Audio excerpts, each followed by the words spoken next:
Alô, você que já segue o Lafayette Connect. Hoje no nosso bate-papo temos o prazer de receber o pastor Deni. Uma dificuldade para conversar com ele, que o tempo muito corrido, mas está dando o prazer do ar da graça para edificar a sua vida. O motivo dele aceitar o nosso convite é justamente levar a palavra de Deus até você. Muito obrigado, pastor. É um prazer voltar aqui com vocês. Espero que eu possa ser usado por Deus para estar falando com vocês.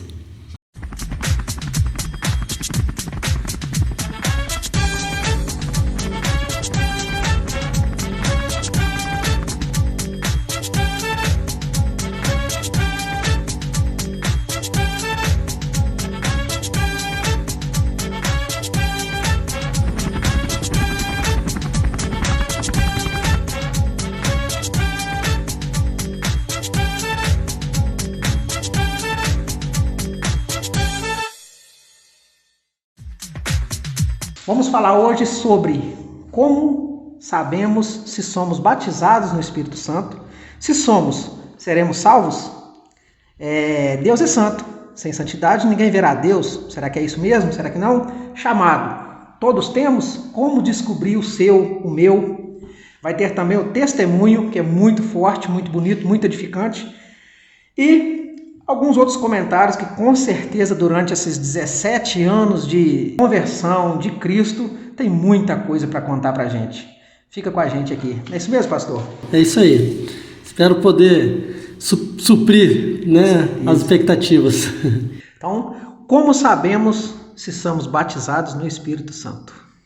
Bom, esse assunto é um assunto que é muito polêmico, né? Ensinos diferentes, assuntos que alguns acreditam, outros não acreditam, e dentro da teologia ou da religião, como é mais conhecido, pelas pessoas, a gente tem vários pontos de vista. E naquilo que nós acreditamos e aquilo que está dentro da palavra de Deus é muito simples. Para a gente saber se a gente é batizado com o Espírito Santo, basta a gente saber se Jesus Cristo é o nosso Senhor ou não. Porque a palavra de Deus fala que ninguém amaldiçoa Jesus se tiver o Espírito Santo. E ninguém fala que Jesus Cristo é o Senhor se não tiver o Espírito Santo. Então, se a pessoa tiver o Espírito Santo, de forma alguma ele vai amaldiçoar Jesus. E se ele não tiver o Espírito Santo, de forma alguma ele vai falar que Jesus Cristo é o Senhor. Então, a partir do momento que você fala que Jesus Cristo é o Senhor da sua vida, você com certeza é batizado pelo Espírito Santo. E existe não só um tipo de batismo. Existe o batismo para a remissão dos pecados, que é o batismo das águas, e existe o batismo com o Espírito Santo e com fogo. Esse é o batismo que Jesus trouxe para nós. Amém. Pastor, a Bíblia, ela não se contradiz. Isso aí. Tudo que a gente for buscar na Bíblia, todo capítulo, versículo, depois tem um entendimento mais para frente, ou até mesmo o Espírito Santo traz um entendimento, e também tudo que a gente começa a conversar gera dúvidas. Então, se a pessoa, se o irmão, ele é batizado no Espírito Santo, por não falar contra o Espírito Santo, então até mesmo uma pessoa que não é batizada nas águas pode ser batizada no Espírito Santo? Claro, com certeza. A pessoa pode ser batizada com o Espírito Santo, porque o Espírito Santo ele não faz acepção de pessoas. Ele não faz acepção de pessoas. O Espírito Santo ele habita em nós, independente de se você passou pelas águas ou não passou pelas águas, se você é crente ou se você não é crente, se você está numa denominação ou não está. O Espírito Santo ele age como ele quer, quando ele quer, segundo o propósito de Deus. Então, independente de religião, independente de cor, independente de tudo isso, o Espírito Santo ele age na vida das pessoas, e ele pode sim batizar uma pessoa a hora que ele quiser, como ele quiser, e depende da vontade de Deus. Amém. Outra coisa que está bem nesse assunto que a gente falou bastante sobre religião e relacionamento com Deus. Religião basicamente é uma denominação humana, mas que sim significa religar a Deus, E relacionamento, como o senhor fala pra gente? É isso daí, é justamente isso. A religião, ela é algo, assim, basicamente criada pelo homem. A religiosidade, na verdade, se nós fôssemos realmente religiosos e tivéssemos realmente uma religiosidade, porque a religiosidade é você praticar aquilo que está escrito na palavra de Deus. Isso é religiosidade. E essa não é uma realidade nossa, né? O ser humano, infelizmente, não pratica muitas vezes aquilo que está escrito na palavra de Deus. E a religião, como ela é conhecida hoje, é algo inventado pelo homem, desculpa, para que possa satisfazer a vontade da sua carne, para que possa usar muitas vezes a palavra de Deus para o seu próprio prazer, para aquilo que ele acha que é certo ou errado, segundo os seus usos e costumes e segundo o seu próprio conceito moral. E hoje em dia existem tantos conceitos morais que pessoas acreditam que o conceito próprio, moral próprio, é melhor do que o conceito moral de Deus. Olham para determinadas situações e se perguntam, por que Deus permite que isso aconteça? Por exemplo, com isso, eu acho aquilo. Por exemplo, por que Deus deixa as crianças passarem fome? Né? Por que Deus deixa uma criança ser estuprada? Na verdade, isso daí, Deus permite que isso aconteça, mas essa não é a vontade dele. Né? Essa é uma escolha do homem. Os seres humanos passam fome porque o ser humano é egoísta, o ser humano é mesquinho e o ser humano quer o seu próprio bem e não se lembra dos outros, né? Então, como a gente vê aí, quantas pessoas ganham milhares de euros e dólares como salário, enquanto pessoas passam fome. Então, se o ser humano realmente tivesse um coração bom, esse dinheiro seria melhor repartido e eu tenho certeza que daria para suprir as necessidades de todo mundo nessa terra sem ninguém passar dificuldade. Então, é a vontade de Deus que a gente passe necessidade ou que passe fome ou que sofra alguma violência? Não. Isso é a vontade do homem. O egoísmo, o caráter distorcido, e a palavra de Deus fala disso. Fala que o mundo ele jaz no maligno. O mundo está entregue nas mãos do maligno. O mundo está sofrendo por causa do maligno. Só que nós temos um Deus muito maior que pode exercer sobre nós a boa, perfeita e agradável vontade dele. Só que isso depende de nós, buscar ele para que a gente possa conhecer qual seja essa boa, perfeita e agradável vontade. Depende do nosso presente, do livre-arbítrio meu, depende daquela situação de gerações, né? E é mais ou menos por aí, não? Bom, na verdade existe algumas que é conhecido, né? Conhecido pelos teólogos e como uma maldição hereditária, algo que vem passando de usos e costumes desde a criação para nossas vidas. E existe isso sim, só que ninguém é obrigado a fazer nada. E a palavra de Deus fala isso, fala que cada um é tentado pela sua própria vontade ou pela sua própria cobiça quando ela o atrai e seduz. Então, a gente não faz nada contra as nossas vontades. Tudo que a gente faz é para satisfazer as vontades da nossa carne. E isso é uma escolha. Nós podemos escolher o fazer ou não fazer, o buscar o certo ou buscar errado. E foi isso que Deus falou, né, para a gente em Jeremias. Ele falou assim, eis que eu coloco diante de vocês o bem e o mal, a vida e a morte. E aí ele deixa uma dica, ele fala, escolhe pois a vida, para que tudo te vá bem. Então sim, existe tudo isso? Existe, mas existe uma escolha, e essa escolha depende de nós. Só que quando a gente tem Deus, quando a gente está com Jesus, quando a gente tem o Espírito Santo, somos batizados com o Espírito Santo, essa escolha se torna mais fácil para nós, porque o Espírito Santo nos capacita a escolher o certo, porque o Espírito Santo nos convence do pecado, da justiça e do juízo. E aí quando ele nos convence do que é certo e do que é errado, fica mais fácil da gente escolher o que é certo. Com certeza. Antes de passar para o próximo assunto, lembrando que aqui dentro desse canequinho tem 3 assuntos polêmicos, que não muitos pastores não gostam talvez de tocar em assuntos, porque vai gerar polêmica, vai gerar talvez alguma confusão ao redor, na denominação. Tem 3 assuntos polêmicos que o pastor vai escolher um e vai falar para a gente sobre um aqui. Então fica no vídeo até no final, que o assunto aqui, o bate-papo vai ser muito bom. Pastor, chamado. Todos temos? Como descobrimos chamado? Todos temos chamado, né? Outro assunto que também é bem polêmico, porque a palavra de Deus fala que alguns foram chamados para apóstolos, outros para pastores, né? Outros para profeta, e muitas pessoas acreditam que só alguns têm chamado, mas o chamado na verdade é para todos. Todos nós fomos chamados, né? Cristo, quando ele veio à Terra, ele não fez acepção de pessoas. Ele chamou todos que estavam próximos a ele tiveram o direito de poder segui-lo, de poder estar perto dele. E ele deixou isso para nós, para que nós fizéssemos isso, para que nós pudéssemos segui-lo. E esse é o nosso chamado. Muitas pessoas acreditam que para mim ter um chamado eu tenho que ter um dom especial, eu tenho que... E na verdade não é nada disso. Na verdade os dons eles vêm de Deus, são os dons do Espírito, e esses dons do Espírito Deus dá para quem Ele quer, quando Ele quer, segundo o seu propósito. É isso que a palavra de Deus fala. Só que o nosso principal chamado é o chamado que Jesus veio aqui na terra fazer e nos ensinou. A palavra fala que quando Ele estava na ceia ali com os seus apóstolos, alguns apóstolos queriam sentar à sua direita, outros à sua esquerda, e eles conversavam entre eles, discutindo quem era o maior entre eles. E Jesus, naquele momento, tomou uma bacia e ele lavou os pés dos apóstolos e ele falou com os apóstolos que aquele que quisesse ser o maior, ele teria que ser o menor, porque ele mesmo tinha vindo à terra para servir. E esse é o nosso chamado. Nós temos um chamado para servir. Todos nós temos um chamado para servir. Então nós precisamos tomar posse desse chamado. Aquilo que Jesus veio fazer na terra, ele veio para servir e não para ser servido. Esse é o nosso chamado. Nós estamos aqui nesse lugar para servir e não ser servido.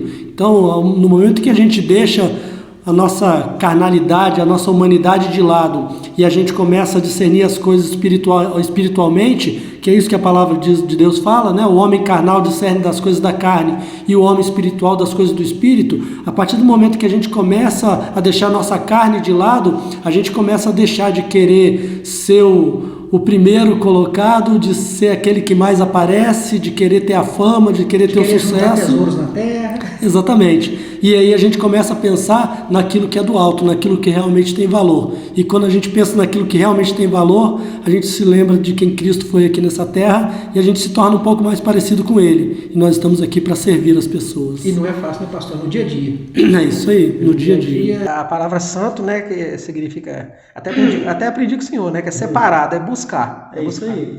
É isso aí. A palavra santo significa separado para Deus.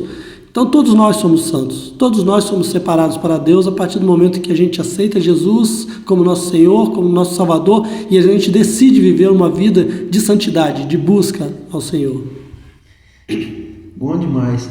Depois do testemunho, a gente vai então passar para o assunto polêmico. Só que o assunto polêmico primeiro é o testemunho. Pode ser o testemunho. Pode ser o testemunho? Sim. Então fica à vontade, eu vou ficar quietinho só ouvindo. Diante desse tema, né, que a gente falou sobre o chamado, o meu testemunho, ele tem tudo a ver com o chamado, né? Tem tudo a ver com o meu chamado e com o chamado de muitas pessoas, né? Eu acredito que esse testemunho vai falar muito com você e vai despertar algo no seu coração que pode mudar a sua vida espiritual, a sua vida emocional e pode fazer com que você tenha um renovo de vida, porque Cristo fez isso comigo e eu tenho certeza que pode fazer com você também. Desde criança eu sempre tive uma família estruturada, né? Pai e mãe dentro de casa, uma família aos olhos da sociedade, uma família normal. O pai trabalhava, a mãe cuidava dos filhos. Sou o filho mais novo de 4 irmãos, né? 2 homens, uma mulher e eu, né? E assim, a gente cresceu uma infância boa, tinha tudo para dar certo, boas escolas, tudo do bom e do melhor. Só que aos 9 anos de idade, como uma criança normal, né? Brincando de pique na rua, eu passando pelo meu pai, que era acostumado a beber e a fumar, e a minha mãe também tinha esses vícios, toda hora eu tomava um pouco da bebida que ele estava tomando, porque estava gelado, estava com gelo, e numa dessas, enquanto eu estava escondido, o mundo começou a girar, o efeito do álcool bateu no organismo, e eu, uma criança, né, acabei caindo e machuquei a minha cabeça, fui levado para o hospital, e depois desse dia, minha vida nunca mais foi a mesma. O interesse pelas coisas... vamos dizer assim, de adultos, né? Que não era para ser, mas infelizmente acabou sendo, começou a gerar um interesse muito grande dentro do meu coração. E eu comecei a procurar, a querer experimentar essas sensações.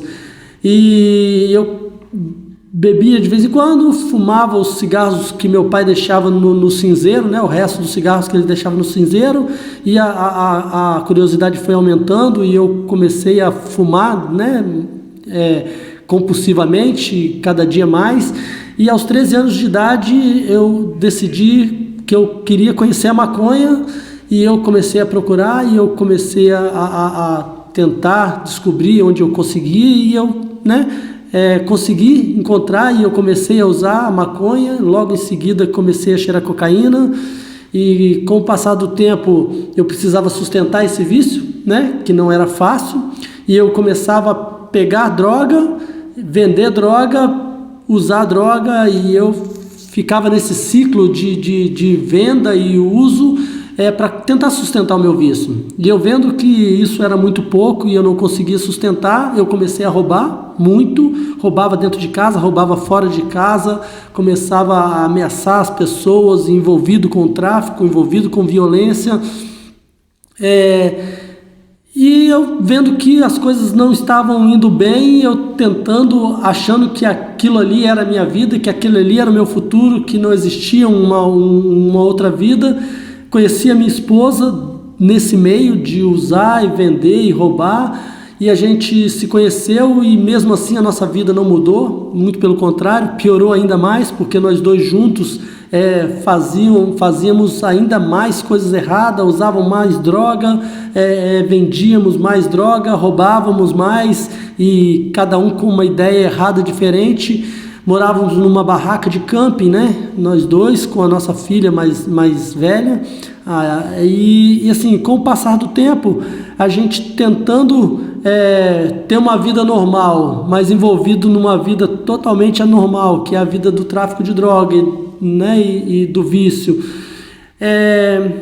A tendência foi só afundar. Cada dia mais a gente afundava, e a gente tentava sair, não conseguia, a gente tratava pessoas com violência, a gente roubava pessoas, e a gente se metia em confusões. Eu fui preso 2 vezes, e num certo momento, né, a gente morava no Espírito Santo nessa época. O meu pai, né, sabendo das intenções, né, das autoridades naquele lugar, de me prender e de dar um sumiço em mim, meu pai me trouxe para Conselheiro Lafayette, me tirou lá da beira da praia onde eu morava e me trouxe para Conselheiro Lafayette. E quando ele me trouxe para cá, eu não entendia. Eu pensava, o que aconteceu com a minha vida? Minha vida acabou minha vida, né? Eu achava que a minha vida tinha acabado. Quando eu cheguei em Conselheiro Lafayette, eu conheci alguns traficantes aqui da cidade, e a gente começou a andar junto, e eu comecei a usar muita droga aqui de novo, e a vender muita droga, e aprontar muito aqui em Lafayette, e até um ponto que aquilo que era muito importante para mim, aquilo que para mim era algo mais importante na minha vida, que era o meu relacionamento com a minha esposa, aquilo começou a terminar.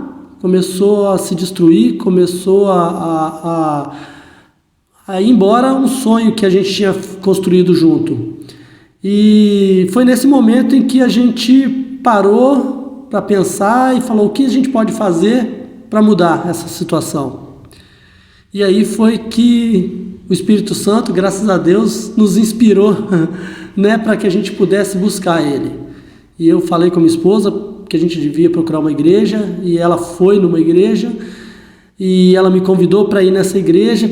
E quando eu, né, fui a primeira vez na igreja, o Senhor ele me abraçou naquele lugar através da vida de uma pessoa, e antes do culto terminar, eu já tinha entregue a minha vida completamente para o Senhor. A minha esposa também tinha entregue a vida dela completamente para o Senhor, e hoje faz 17 anos que nós estamos na presença do Senhor. Nunca tivemos uma recaída, nunca nos separamos, estamos, né, cuidando de vidas e obedecendo o chamado do Senhor para nossas vidas, né? E a partir do dia que a gente se converteu, Deus desde então ele tem nos colocado num caminho e usado a nossa vida para ajudar muitas pessoas que passam por dificuldades naquilo que a gente passou. Falei numa outra gravação e volto a falar a minha vida. Pois é, a gente sofreu bastante, mas o Senhor, o tempo todo Ele estava com a gente não percebia, mas o Senhor estava com a gente. E o Senhor, Ele está com a gente o tempo inteiro. Não importa o que você esteja passando, não importa o que você viveu até hoje, o Senhor sabe de todas as coisas. E Ele permite que as coisas aconteçam para a glória do nome dEle, para que Ele possa nos usar e glorificar o nome dEle. É escolha nossa? É escolha nossa. E quando a gente escolhe, Deus, Ele não se intromete nas nossas escolhas. Ele permite que as coisas aconteçam. Mas em todo tempo, Ele está ao nosso lado para que quando a gente recorrer a Ele, Ele estender as mãos e Ele poder nos tirar de onde a gente se meteu e usar para a glória do nome dEle. E foi isso que Ele fez com a gente. Ajudamos muitas pessoas, tomei conta de casa de recuperação para dependente químico, muitas famílias restauradas, muitas pessoas convertidas ao Senhor, muitas vidas salvas. Trabalho com evangelismo desde o primeiro dia que a gente aceitou o Senhor. E eu acho que isso é o interessante, porque muitas pessoas achavam que não tinha futuro, que não ia dar em nada. Mas todos nós temos um chamado. Como eu disse agora há pouco, todos nós temos um chamado. E Deus, Ele nos chama, Deus, Ele nos capacita e Deus, Ele nos envia para que a gente possa fazer a obra dEle. E é isso que Ele fez conosco. Nos chamou, nos trouxe para perto dEle, eu não entendia o porquê, mas hoje eu entendo. Nos trouxe para perto dEle, aqui em Lafayette. Ele nos capacitou, nos ensinou, nos acolheu, cuidou da gente e hoje Ele tem nos usado, Ele tem nos enviado para cuidar de vidas. Então, sim, esse testemunho, ele pode mudar a vida de pessoas. Eu falo sobre isso, que o testemunho, muita gente fala, fez tudo, fez isso, fez aquilo e depois muda e quer ser santinho. Não.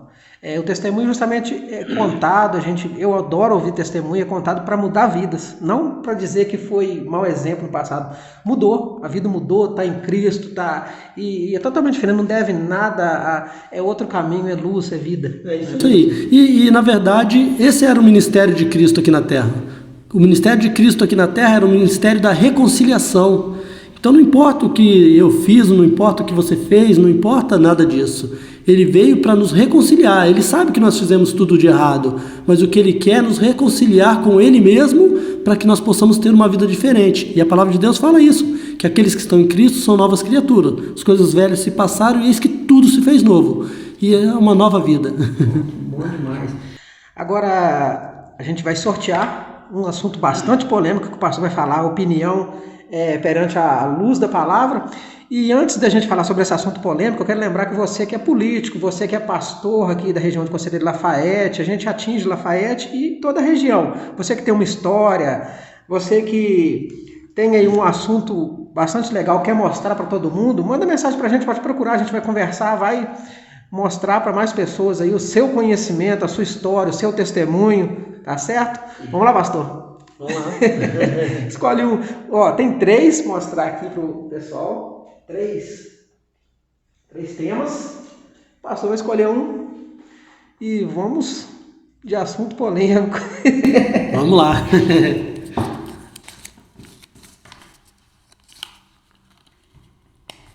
Olha só. Ai. Bastante complicado. Bastante complicado.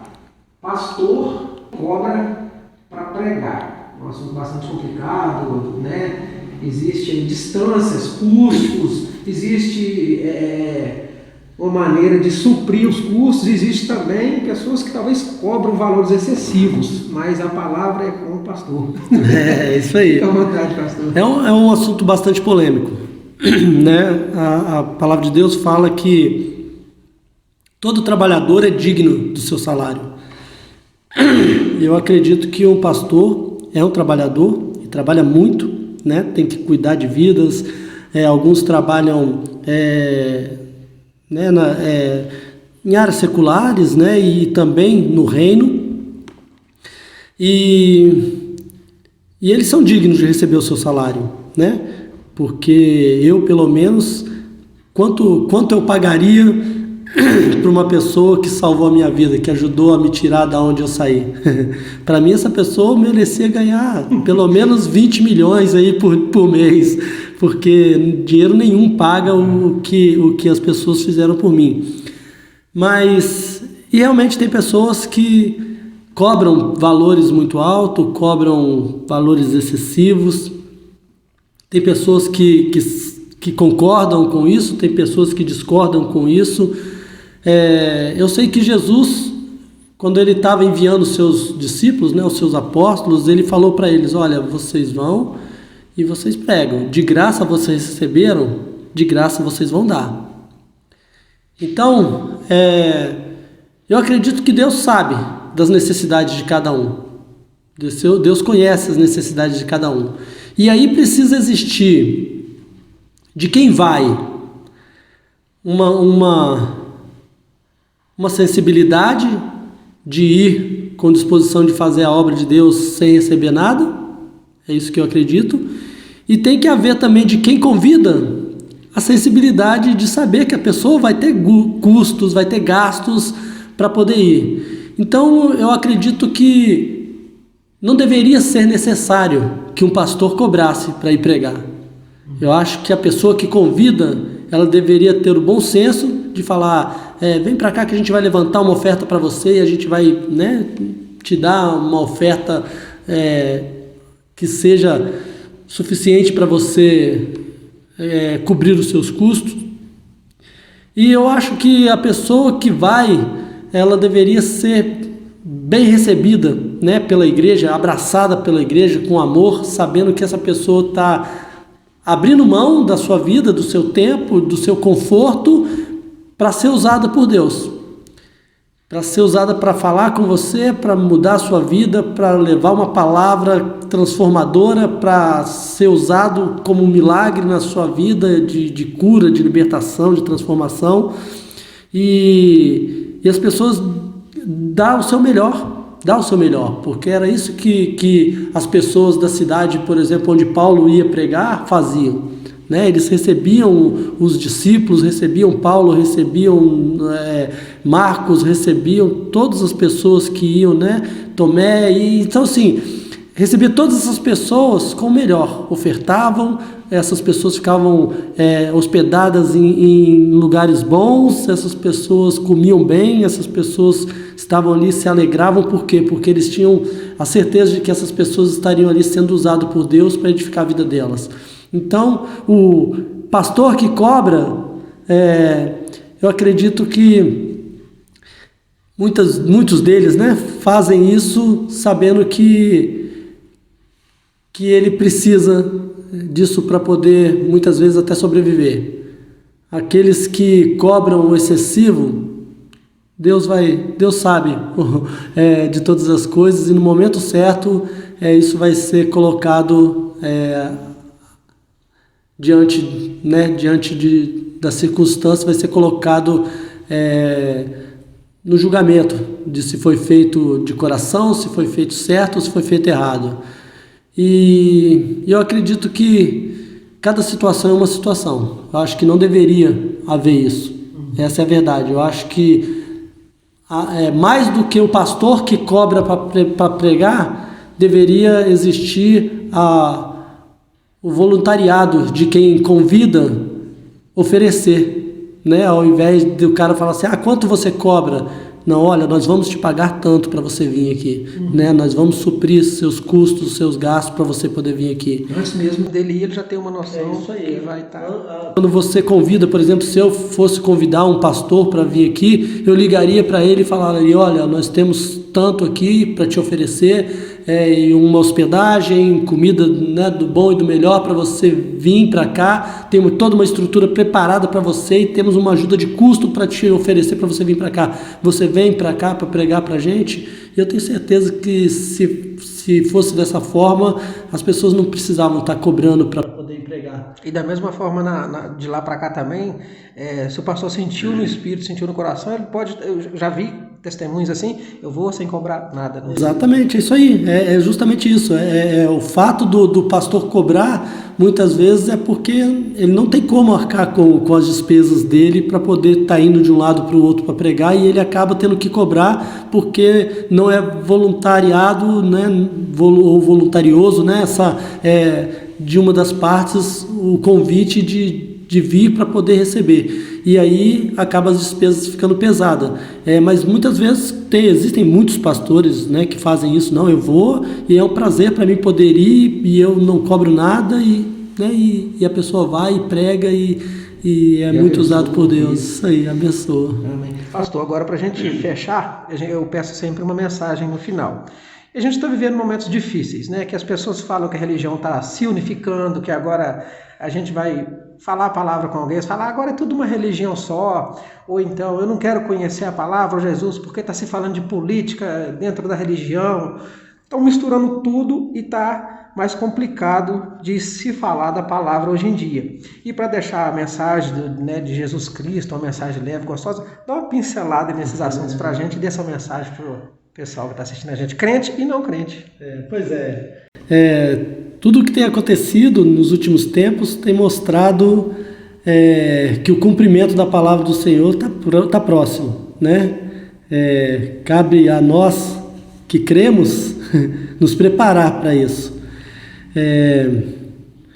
Na verdade, a unidade de um só Deus sempre existiu, porque a palavra de Deus fala isso, que existe só um Deus e só um batismo, né? Então, só existe um Deus, só existe, né, um caminho, e Ele é Jesus, e a gente precisa buscar esse caminho.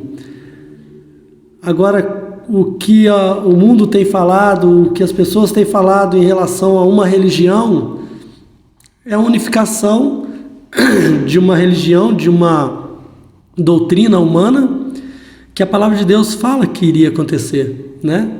Que existiria só um governo nessa terra, só uma religião, só uma moeda, e está se encaminhando para isso.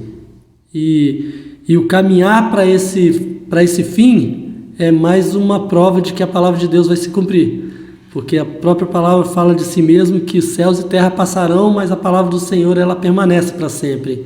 E nós precisamos acreditar que essa palavra vai se cumprir. Essa é a nossa esperança, a esperança da nossa fé é essa, é de que a palavra do Senhor vai se cumprir, e nós que cremos no Senhor e somos chamados para servir aqui nessa terra e estamos com Ele, estaremos com Ele por toda a eternidade, nós viveremos momentos difíceis aqui nessa terra, mas a palavra de Deus fala, né, Jesus fala que no mundo nós teríamos aflições, mas que Ele venceu o mundo e nós também venceremos.